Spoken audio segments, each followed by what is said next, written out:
Fala pessoal, tudo bem? Sejam bem-vindos a mais um episódio do Teologia Sem Açúcar. A gente voltou, vocês pediram e estamos de volta com a série Sem Filtro. E nada mais justo que trazer de novo o Reverendo Daniel. Então, Dani, obrigado, viu, por estar aí mais uma vez.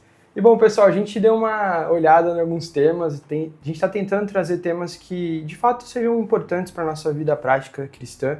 A gente pensou em falar sobre como tomar decisões segundo a vontade de Deus. Diariamente a gente se depara com muitas escolhas que a gente tem que fazer. Desde qual tênis eu vou usar, ou até qual emprego seguir, qual pessoa eu vou escolher para namorar e casar. São tantas decisões que muitas vezes a gente fica com dúvida. E certamente a gente leva diante do Senhor algumas dessas escolhas que a gente tem que fazer. Mas, Dani, como que a gente consegue tomar uma decisão de fato de acordo com a vontade de Deus? Como que eu consigo entender a vontade de Deus para a minha vida, né? Cara, esse tema é muito engraçado, né? Muita gente tem muito essa ideia mística da vontade de Deus e essa procura desesperada pela vontade de Deus. Sim. E na realidade, isso é muito importante. E aqui não é nenhum demérito dessa preocupação de estar vivendo ou tomando decisões conforme a vontade de Deus. Não há demérito nenhum nisso. Mas a gente precisa fugir desse misticismo que às vezes essa temática envolve. E isso é muito importante. Por quê? Porque o tomar uma decisão conforme a vontade do nosso Deus é algo que precisa estar apontado para a vontade de Deus. E aí a pergunta não é como eu vou tomar decisão, mas é como eu vou encontrar a vontade de Deus. Onde está a vontade de Deus? E a resposta clara, a resposta absoluta para isso é a palavra de Deus. Aquilo que ele já revelou, aquilo que ele quis revelar, conforme o que ele quis revelar. Exato. Então tem muita gente que fica perdendo muito tempo na vida e isso é muito importante a gente tocar. Tem muita gente que perde muito tempo pensando em misticismo gospel, como que eu vou achar a vontade de Deus, quando a vontade de Deus ela já foi revelada para nós, ela já veio revelada para nós, na sua palavra, na Bíblia. Exato. O pessoal procura muitos sinais, né? Exatamente, Deus vai ser revelado de uma forma específica, né? Isso é muito importante. Então, assim, em suma, pra gente já quebrar qualquer paradigma, perfeito, a gente acha a vontade de Deus somente na palavra de Deus. Perfeito. Como que eu vou tomar uma decisão conforme a vontade de Deus? Eu preciso ir para a palavra. E aí, dentro da palavra, a gente vai afunilar um pouco sobre o aspecto da vontade de Deus decretiva e perceptiva, que é a ideia dos decretos de Deus, aquilo que ele aponta. Isso é pecado.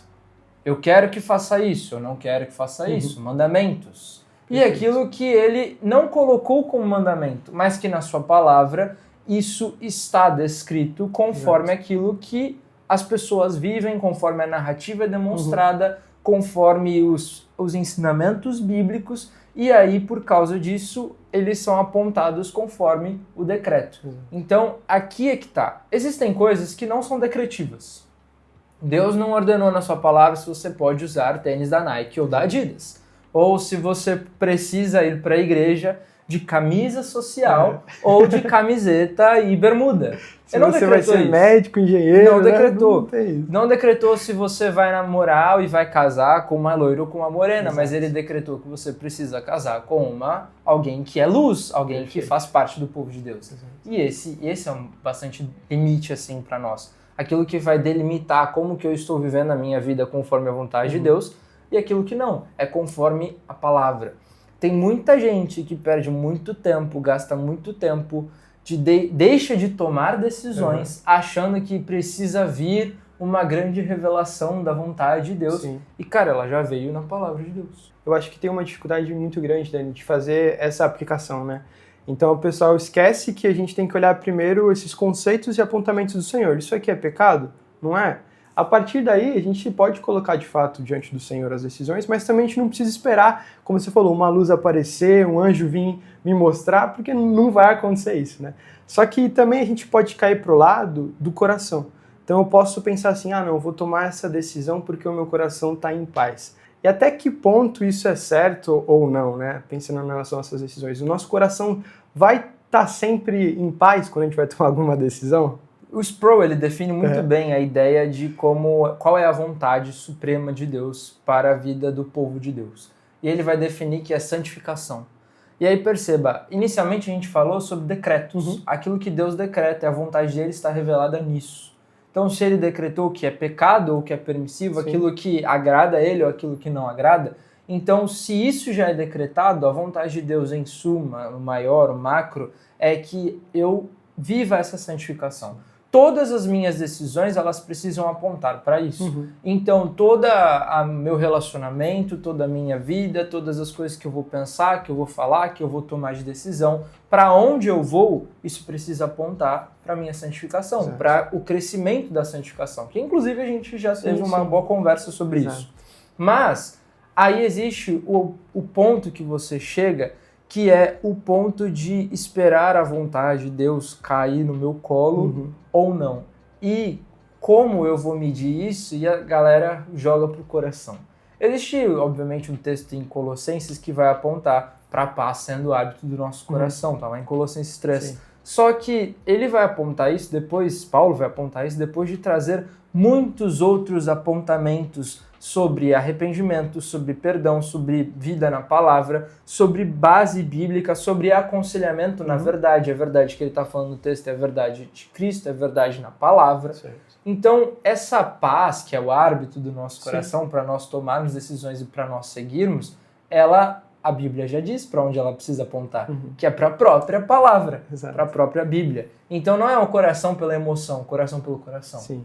Mas é o coração que está fundamentado na palavra. Certo. E aqui a gente precisa lembrar, o coração pelo coração, ele tem a sua vertente ruim, ele tem a sua vertente pecaminosa, ele tem a sua vertente enganosa. Agora, um coração que ele é alimentado e que ele tem busca na palavra, em que ele quer consumir mais e mais da palavra, ouvir da palavra, entender da palavra, viver a palavra, é um coração que vai pulsar a palavra. Perfeito. E por causa disso, as decisões que surgirão serão, obviamente, baseadas na palavra. Então, aqui é uma dica muito importante para a galera que está escutando a gente. Para eu tomar decisões, eu preciso ter base bíblica.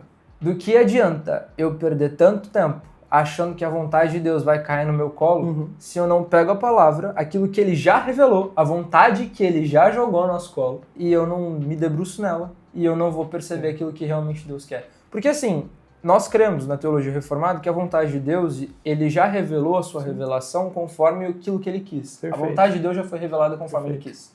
Na palavra, na Bíblia. Então eu vou achar a vontade de Deus para minha vida na Bíblia. Exato. E assim, Dani, eu penso que se Deus, na sua soberania, né, quisesse revelar pra gente, falar assim, não, o André vai casar com tal pessoa, o Daniel vai ser pastor de fato, muito provavelmente o nosso coração andaria ansioso e preocupado com coisas que não deveriam ser motivo da nossa preocupação, e muito possivelmente a gente tentaria viver essas coisas fora do tempo, de uma maneira errada, né? Então eu creio também que Deus, de uma maneira soberana, nos permite saber aquilo que a gente precisa saber, para ir aplicar essa sabedoria bíblica na prática. Então, pensando nessa questão do coração, olhar para o meu coração como está hoje, mas tendo essa perspectiva de que o meu coração é corrupto e eu devo sim buscar cada vez mais no Senhor esse refrigério, o conhecimento bíblico de fato, pensando em conselhos, né? Que conselhos são esses que meus amigos estão me dando? São conselhos que de fato orientam para a palavra? São conselhos que me mandam para as coisas erradas? Porque se olhar pela visão do coração, muito provavelmente a gente vai estar cometendo algum pecado e meu coração vai estar gostando naquele momento. Então ele vai me encaminhar para um caminho ruim. Se eu não tiver a palavra, como você falou, como essa base, de fato a gente vai estar tomando decisões erradas, né?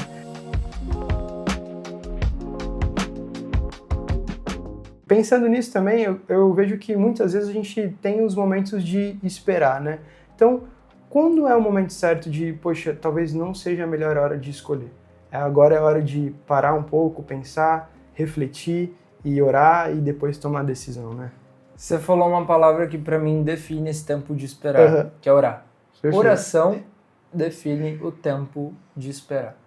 Então, ao invés de eu esperar e eu não fazer nada, eu vou esperar buscando sabedoria na palavra. Exato. Então, eu vou procurar me debruçar mais na palavra. Eu vou procurar algo mínimo que as pessoas precisam fazer e que a gente precisa fazer quando a gente está em dúvida. Eu vou ver se na palavra existe algum texto bíblico que fale sobre o tópico que eu quero tomar uma decisão, que defina se é pecado ou não é. Porque se definir, você já tem essa resposta. Agora, não definiu. Não definiu, então eu não preciso ainda excluir da minha lista. Exato. Eu posso esperar. Como eu vou esperar? Eu vou esperar orando e vivendo o que Tiago fala, orando e pedindo sabedoria. Perfeito. Então primeiro eu vou vivenciar a minha submissão diante de Deus. De saber que eu estou planejando, porque as pessoas geralmente tomam decisões ou estão pensando em tomar decisão, e isso se chama planejamento, muitas vezes. Então eu vou criar esse planejamento, eu vou viver esse planejamento, mas submisso ao Senhor, submisso à vontade de Deus, orando diante dele, e inclusive acalmando meu coração, mostrando que eu não sou o governador dos meus dias, mas que eu sou aquele que vive para o governador dos meus dias. E que eu quero que o decorrer da minha vida e os próximos passos da minha vida apontem para o governador dos meus dias. Isso é muito importante. Oração, pedir por sabedoria. Existem algumas coisas na nossa vida, alguns momentos, que de fato existe um chamado específico do Senhor. Exatamente. Então, por exemplo, você usou o exemplo da minha vida. Deus me chamou para ser pastor, sou o pastor Daniel. Existem textos bíblicos variados que apontam que Deus chama uns para isso. Chamado específico. Exato, dá chamados específicos para os seus eleitos. Dá chamados específicos para o André, deu chamado específico para o Daniel, deu chamado específico para outra galera que ajuda pra caramba na teologia. Então, deu chamados específicos. Isso é diferente de outro tipo de decisão. Isso é diferente de decisão de quem eu vou namorar, do que eu vou fazer, se eu vou me mudar de emprego, se eu vou me mudar de cidade, se eu vou então sair do meu emprego e eu vou para uma promoção, ou eu vou tentar algo diferente. São coisas diferentes. E a palavra de Deus, ela trata isso de maneira diferente. Envolve aquilo que Deus quer para sua vida? Sim, envolve. Mas a própria palavra trata isso de maneira diferente. Então eu vou usar textos que falam sobre o aspecto do casamento para eu tomar decisão sobre o casamento. Eu vou usar textos que falem sobre o aspecto de dons e talentos para eu perceber e eu começar a me analisar sobre qual dom e qual talento ou qual chamado eu tenho de Deus para minha vida. Como eu vou viver o aspecto trabalhista, porque existem vieses de trabalho que a gente não tem na palavra. Mas existe o propósito do trabalho. O propósito do trabalho continua sendo glorificar a Deus. Então você vai viver a sua maneira de trabalhar dignamente, com santificação, não fazendo coisas ilícitas e que apontem para a glória de Deus. São testemunhas assim, são vivências assim que vão apontando para a construção diária da nossa vida dentro da vontade de Deus. Mas aí, perceba, volta lá para o início, volta para a palavra. E é interessante, Daniel, isso que você fala, porque é um conjunto de coisas que formam o conhecimento bíblico que capacita o crente a tomar as decisões corretas, de acordo com a vontade já revelada de Deus. Então, você que está nos escutando, não fique buscando coisas miraculosas. Você não precisa sair procurando em cada esquina onde está a vontade de Deus. Ela já foi revelada. E graças a Ele você tem acesso à sua Bíblia para que você consiga entender o chamado do Senhor para a sua vida, as perspectivas que permeiam todas as coisas que você precisa fazer. Então, para tomar uma decisão segundo a vontade de Deus, tem que ser uma decisão baseada na palavra. Lembre-se que a vontade de Deus, ela não paralisa o povo de Deus. Exato. Ela amadurece o povo de Deus. A vontade de Deus não paralisa o povo de Deus, amadurece o povo de Deus. Se você está muito preocupado sobre a vontade de Deus, não fique paralisado. Mas, pelo contrário, queira ser amadurecido na vontade de Deus, na palavra de Deus. E assim você vai tomar decisões conforme a palavra e serão melhores decisões para a sua vida. Muito melhor do que ficar parado achando que vai ser jogado no seu colo para você, ou ainda do que tomar decisões pela emoção, pelo coração, ser emocionado demais. Lembre-se que precisa apontar para crescimento, santificação, decreto de Deus, palavra de Deus, amadurecimento na fé. E certamente tomará decisões muito melhores para a sua vida. É isso, pessoal. Eu espero que tenha sido bênção para você, que você reflita nesse tema, que você tome decisões segundo a vontade de Deus, de fato. Dani, obrigado mais uma vez aí. Deus abençoe, gente. Por ter ajudado a gente. Fique ligado para mais vídeos aí. Deus abençoe vocês.